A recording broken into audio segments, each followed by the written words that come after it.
তোমার জামাই বিদেশ থেকে আসার পর থেকে ঘরে বসে বসে কার টাকায় খাইতেছে? সব টাকা তো আমার জামাইয়ের টাকা, আমার জামাইয়ের টাকায় বসে বসে খাইতেছে। একদম বাজে কথা কইবা না। চুপ থাক, অনেক সহ্য করছি। এই সংসারটা তো তোমার ভাসুরই এতদিন চালাইছে। তার টাকায় অনেক আগে সংসার চলছে, এখন আর তার টাকায় চলে না, এখন আমার স্বামীর টাকায় চলে। তুমি ভুইলা যাও না, তোমার স্বামী যে গঞ্জে দোকানদারি করে ওই দোকানের টাকা কিন্তু তোমার ভাসুর দিচ্ছে। তার মানে কি বুঝো না যে এখনো আমার স্বামীর টাকায় এই সংসার চলে? তুমি ভুললা যাইও না, তোমার স্বামী বিদেশ থেকে যা টাকা পয়সা পাঠাইছে আমার স্বামী সব টাকা পয়সা এই সংসারে লাগাইছে। বেঈমান, তোমরা এত বড় বেঈমান, এমন কথা কইও না।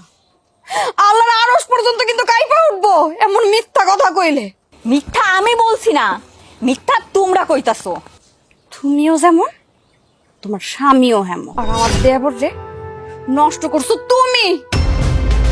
আমার দেওর এমন আসছিল না, যেই দিন থেকে বিয়ে হইয়া তুমি এই বাড়িতে আইছো আমার দেবরের কানের মধ্যে যত সব খারাপ কুপরামর্শ দিছো। দুই ভাইয়ের মধ্যে দ্বন্দ্ব তৈরি করছো, সবকিছুর লেগে তুমি দায়ী। যতদিন আমার স্বামী বিদেশে থাইকা তোমার ঘরে অনেক টাকা দিতে পারছে, ততদিন আমার স্বামী আমি তোমার কাছে অনেক ভালো আছিলাম।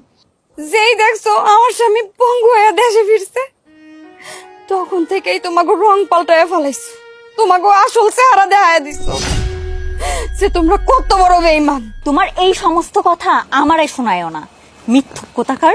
তাই কি আমি চুপ করে থাকবো? যার টাকায় আজীবন এই সংসারটা চলছে, এখনো চলতেছে, তার কপালে কি ভাত জুটবো না? না, জুটবো না, তারে আগে ইনকাম করে নিয়ে আসতে বলো। বাতানো নাই? কেমনে বাতানো? অল্প কটা ভাত তোমার লেগে আনতেছিলাম, তোমার ছোট ভাইয়ের বউ ওইটা হাতের থেকে গায়রা নিল। তুমি নাকি এই সংসারে এখন কোনো খরচ দাও না, তোমার কোনো অধিকার নাই। আগে যখন তুমি বিদেশে আসিলা লাখ লাখ টাকা পাঠাইছো, তখন তোমার অধিকার আসিল। আমার ছোট ভাইয়ের বউ আমারে কইছে সে আরাম করে বসায় বসায় খাওয়াইতে পারবো না।